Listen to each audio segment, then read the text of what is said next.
उफ़ो, आप भी क्या ऑफिस का काम लेकर बैठ गए। देखिए मैंने जो कलर स्कीम तैयार की वो देखिए। ये हॉल में हम ये वाला कलर करवाएंगे, पीछे के जो दोनों बेडरूम है ना वहाँ पर ये कलर, और बाहर का पैसेज वहाँ ये। कैसा है? बहुत अच्छा है, लेकिन जो भी करवाना है जल्दी करवाओ। इनविटेशंस वगैरह भिजवा दिए गए हैं, हफ्ते के अंदर अंदर ये सब तैयार हो जाना चाहिए। वक्त बहुत कम है। हो जाएगा भाई। हाय मम्मी। हाय डैडी। अरे बेटा क्या हो रहा है भाई? भाई फार्म हाउस को पेंट करवाने की सोच रहे? अरे अभी पेंट की क्या जरूरत है? बिल्कुल ठीक तो है ये सब। बिल्कुल ठीक नहीं है। तुम्हें पता है रत्ना, खुशी का पल आने से पहले उस खुशी के स्वागत की तैयारी करने में भी उतनी ही खुशी मिलती है। अरे वाह, कौन सी खुशी के स्वागत की तैयारी हो रही है? भाई दो खुशियां हैं। पहली तो तुम्हारे बर्थडे की और दूसरी तुम्हारी शादी के रिसेप्शन की। मेरी शादी के रिसेप्शन अब? मम्मा बेटा जब तुम्हारी शादी हुई थी तब तो हम लोग कुछ नहीं कर पाए थे। सोचा तुम्हारे बर्थडे पे सबको बुला लेंगे, एक पन दो काज भी हो जाएगा। I love you, Mama. Thank you so much. I love you so much. I love you, Daddy. I love एक you. पंख दो काज नहीं चाची जी, एक तीर दो शिकार। नहीं भाई, एक दिन में दो खुशियाँ। चाची जी, हाँ ये कुछ रजिस्ट्री आई थी, ले आया? भाई लगता है आपके ऑफिस की है, आप खुद ही देख लीजिए ना।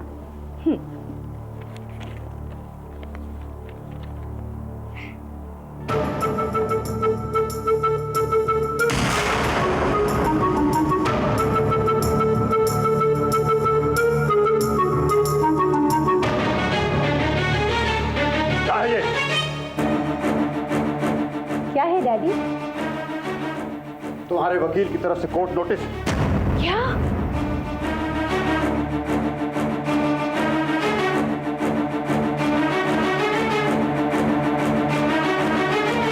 उसने लिखा है कि जब तक मैं तुम्हारा हिस्सा नहीं देता मैं अपनी जायदाद किसी दूसरे के नाम कर ही नहीं। क्या मजाक है? डैडी डैडी, मैंने ये नोटिस नहीं भेजा, प्लीज। इतना झूठ मत बोलो। तुम्हारी इजाजत के बगैर तुम्हारा वकील ये भेज ही नहीं सकता। डैडी लेकिन मुझे इसके बारे में मालूम ही नहीं है। देखा तुमने, ये है हमारी बच्ची की असलियत। हम इसे यहाँ अपनाना चाहते थे, इसकी गलतियां माफ करना चाहते थे, इसे खुश देखना चाहते, और ये हमें कोर्ट नोटिस भिजवा रही है।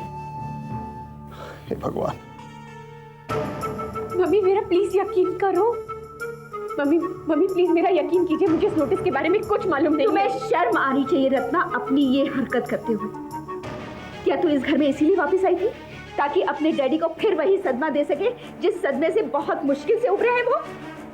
मम्मी आप मेरा यकीन क्यों नहीं करते? मुझे इस नोटिस के बारे में कुछ नहीं मालूम। ये कोर्ट नोटिस है रत्ना, कोई ग्रीटिंग कार्ड नहीं है जो गलती से एक घर की बजाय किसी दूसरे घर में पहुंच जाए। तू हमारे प्यार का ये सिला देगी, हमने कभी सोचा नहीं था। तूने हमारे यकीन को ठेस पहुंचाई है। अब तुझे कोई हक नहीं है इस घर में रहने का। चली जा यहां से, चली जा।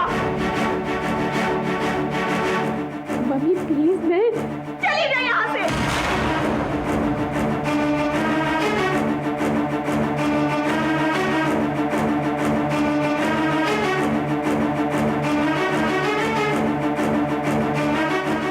प्लीज डैडी, दफा हो जा। भगवान, हे भगवान।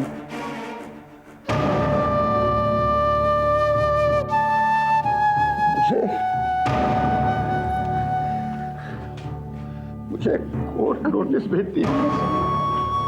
अपने पिता को कोर्ट नोटिस। हे भगवान, चली जा यहाँ से। भगवान के वास्ते तू चली जा वापस।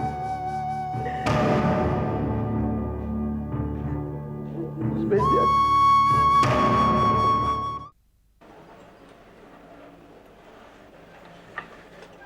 चित्रा, तुमने रघु सर को देखा?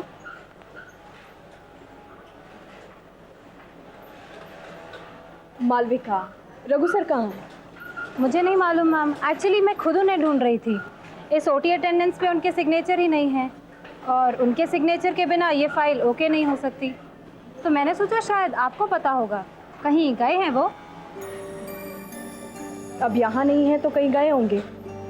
तुमने कैंटीन में चेक किया? मैंने सब जगह चेक कर लिया मैम। वर्कर्स कह रहे थे कि उन्होंने सुबह सुबह सर को देखा था, उसके बाद। अच्छा ठीक है, ये लिस्ट तुम मुझे दे दो, मैं देख के साइन कर दूँगी। Okay ma'am.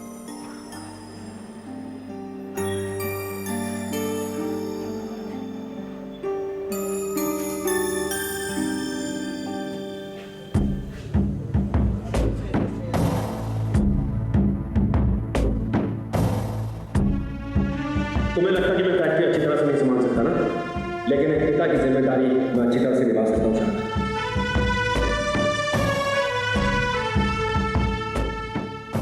ये फैक्ट्री की फाइल चिंता दूर करने के लिए देखिए।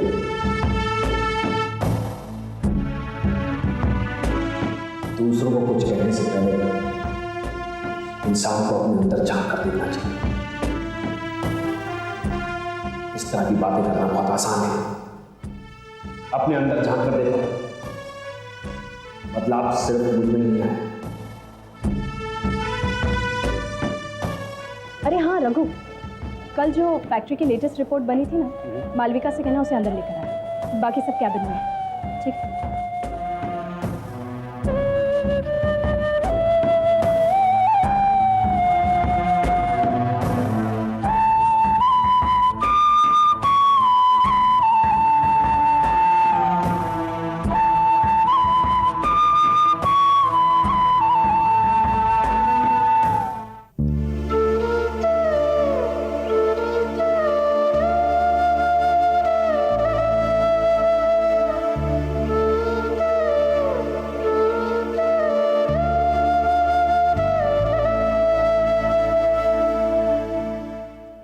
सुना था कि पूत कपूत हो जाता है लेकिन माँ कुमां नहीं होती।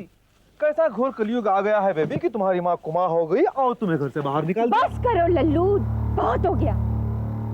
बक बक बक बक बक बक बकवास किए जा रहे हो इतनी देर से। सोचने दो मुझे। नहीं बेबी, सोचने से बाल सफेद हो जाते हैं। ये तो काम मेरा है, मुझे सोचने दो। बताओ क्या सोचना है?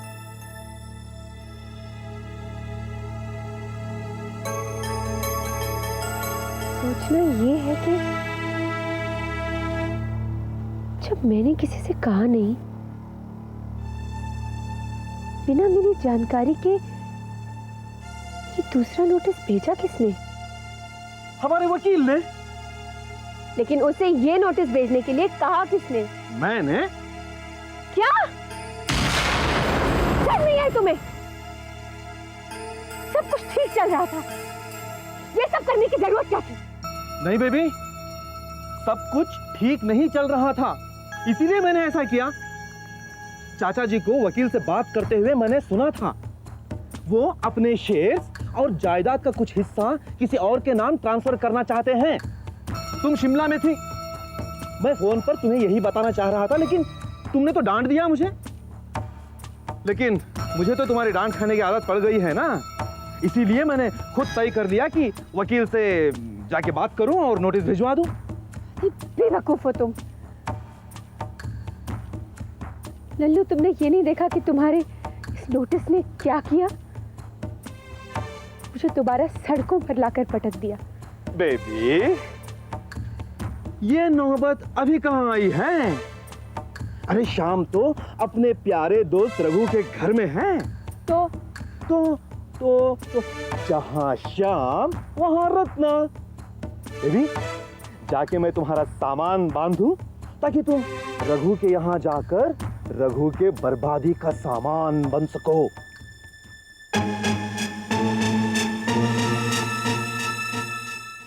बस बेटा बस। सर, आपने मेरे घर आकर मुझे कितना ऑब्लाइज किया है ये मैं बता नहीं सकता sir. Thank you very much. बेटे, इसमें ऑब्लिगेशन की क्या बात है? तुमने बुलाया, हम आ गए। वैसे हम लोग सोच रहे थे कि फोन करके तुम्हें सॉरी बोल दें। क्यों मैम? नहीं, ऐसी कोई खास बात नहीं, दरअसल ये कुछ ठीक फील नहीं कर रहे थे, पर हमने सोचा कि तुम्हें बुरा लगेगा। बुरा तो ज़रूर लगता मैम, पर सर का हेल्दी रहना भी बहुत ज़रूरी है। बेटे, ऐसे खाने के बाद हेल्दी कौन नहीं होगा? बहन जी, आपका बेटा बड़ा होनहार है। मुझे आप पर बहुत गर्व है। सब ऊपर वाले की मेहरबानी है बहन जी। ये छोटा सा था, तकरीबन 8 बरस का, जब इसके पिताजी चल बसे थे। उनके जाने के बाद सब जिम्मेदारियां मेरे ऊपर आ गईं और जल्दी ही इसने सब जिम्मेदारियां संभाल ली। होनहार औलाद की यही तो खासियत होती है। बस अब जल्दी ही इसके लिए कोई अच्छा सा रिश्ता मिल जाए। नहीं माँ, पहले मेरी शादी नहीं, रिया की शादी करनी है। बहुत बड़ी जिम्मेदारी है हमारे सर पर। इसकी शादी हो जाए, मेरी शादी कभी भी हो जाएगी। देखा आंटी, भैया अक्सर अपनी शादी की बात ऐसे ही टाल देते हैं। बेटी चिंता मत करो, तुम दोनों की शादी करवा देंगे। वो मैरिज ब्यूरो वाले का क्या नाम? वो कांति भाई, हाँ, उनसे आप बात करके देखिए ना, उनके पास तो बहुत अच्छे अच्छे घरों के रिश्ते आते हैं। उससे तो बात कर ही लेंगे। अगर आपकी नज़र में कोई अच्छा रिश्ता हो तो ज़रूर बताइएगा। हाँ, क्यों नहीं। सर आप एक गर्मा गर्म रोटी तो लीजिए। बस बस बस, बहुत खा लिया मैंने, भूख नहीं है, बस इनफ। एक रोटी सर। इनफ। अच्छा तुम जाओ, कुछ चाहिए होगा तो बुला लेंगे।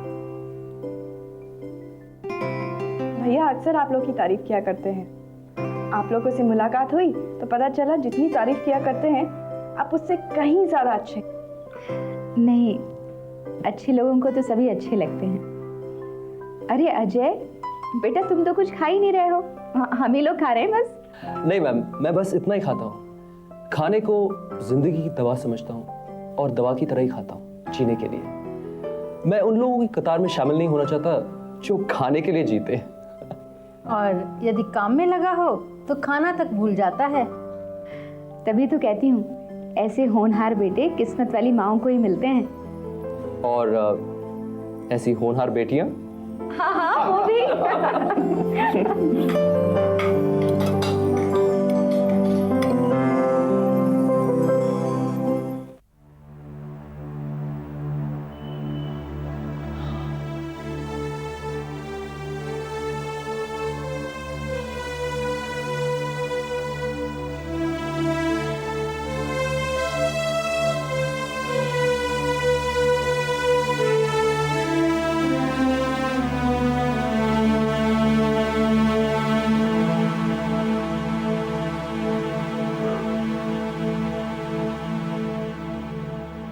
हेलो दीपा, क्या देख रही हो? कुछ नहीं। कुछ तो देख रही हो। क्या बात है, कॉलेज से जल्दी वापस आ गई? मैं आज कॉलेज नहीं गई। क्यों? बस ऐसे ही, आज कॉलेज जाने का मन नहीं हुआ। तबीयत तो ठीक है ना तुम्हारी? हाँ, ऐसी कोई बात नहीं है।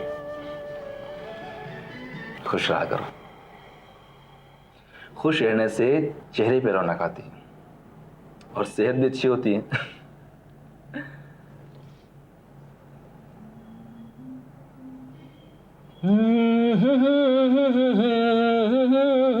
प्यार से फिर क्यों डरता है दिल।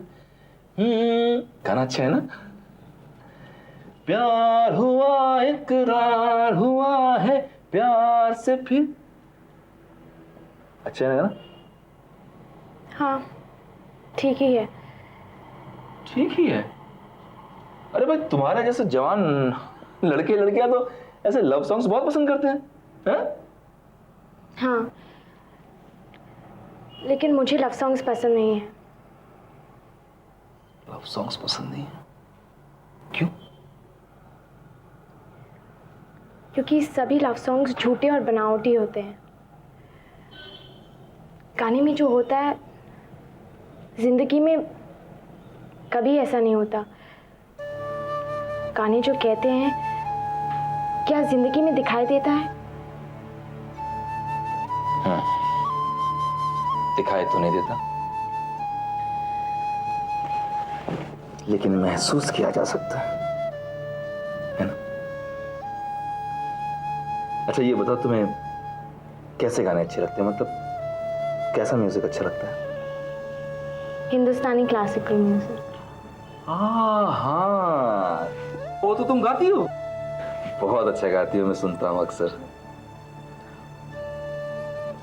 लव सॉन्ग्स भी गाया करो, अच्छा गा लोगी और दिल को भी अच्छा लगेगा। मालूम है, ऐसे लव सॉन्ग्स गाने से चेहरे पे रौनक आती है,